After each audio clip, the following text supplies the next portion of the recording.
This new poll, take a look, it underscores some troubles for Donald Trump if he is the Republican nominee. 7 in 10 voters, including nearly half of Republicans, say that they have a negative view of Donald Trump, according to the Associated Press GFX poll. This one is.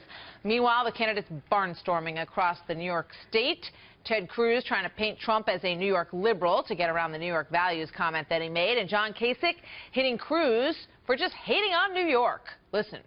If you're a New Yorker who doesn't like the failed liberal policies of Andrew Cuomo, who doesn't like the failed liberal policies of Chuck Schumer and Hillary Clinton, well, then you should consider that in voting in this primary, because Donald Trump has been funding those failed liberal policies and those failed liberal politicians for 40 years, giving tens of thousands of dollars to the politicians who have visited so much harm on the people of New York. We love New York values. Are you kidding? What does it mean? What do New York values mean? It means innovation, neighborhoods, great food, great people. It means everything.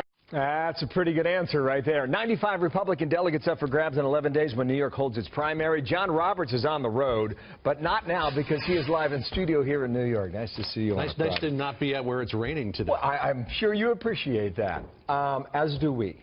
This poll, what's the campaign say about that? Obviously, the numbers are bad. When you got a 69% unfavorable rating among the electorate, you've got to try to get that number back down. And it was back down back in August. He was back in October, rather. He was down around 53%. So there are things that they could probably do to reduce those numbers. But let's break it down just a little bit further to see what Americans are thinking about Donald Trump.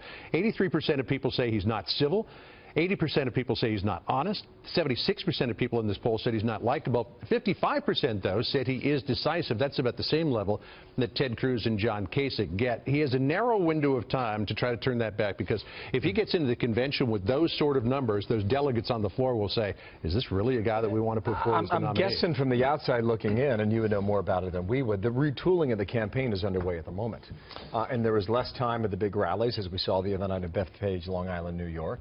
And there is more time hiring people and doing what with those new hires? They're really working now on two parallel tracks. You're going to have the New York part of the campaign, which is going to look at the campaigning, the winning as it was. And then you're going to have an office in D.C. headed up by Paul Manafort, who wrangled delegates for Gerald Ford back in '76, won on the first ballot over Ronald Reagan, Ed Brookover, Barry Bennett, two old Washington hands. They'll be there, too, liaising with Congress.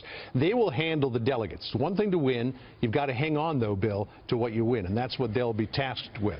The big question is, you get this gritty little tight team in New York. How will they get along with the folks in Washington? You know, the knives may be out for each other, and you've got to keep them in the sheath to the best of your ability, or the whole thing implodes. You know, that campaign has like 5 people who have been central to all of it, but you can't win nationally unless you expand, as you rightly point out. They've got to beef up, no question. Wall Street Journal has a piece this morning about the charity money that was supposedly raised in Iowa right before the caucus, and what has come of that. Yeah, remember the famous military charity event that happened, that Donald Trump did as opposed to appearing at the Fox News debate? About $2.4 million, according to the Wall Street Journal, of the approximately $6 million that was raised has been distributed. Now, you got to remember that a lot of this just came directly from the donors to the foundations or the charities.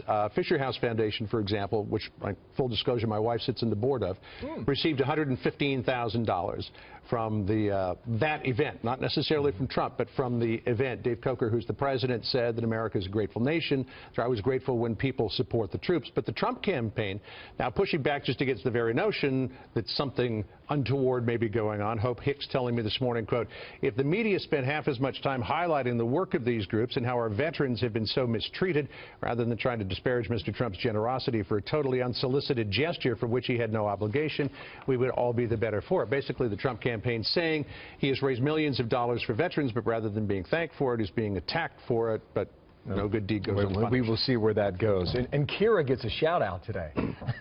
Nice. She'll be happy about that. She's watching this morning. Best to her. Thank you, Jeff. Thanks, Bill.